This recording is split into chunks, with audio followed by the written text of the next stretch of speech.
Good morning everyone! My name is Fidel Luna and I'm your top property specialist for the year 2023. And ngayon, meron akong gustong ipakita sa inyo. Marami sa inyo nagtatanong, bakit nga ba walang balcony sa Urban Deco Homes Ortigas? Do you not know na may mga balcony kasi na ginagawang sampayan, or there were instances na merong tumatalon?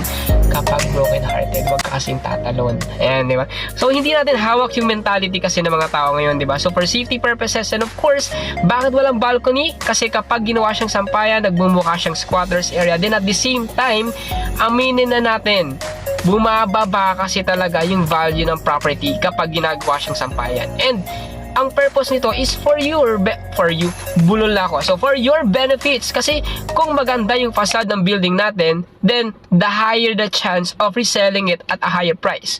So maganda yung facade, maganda yung value ng property.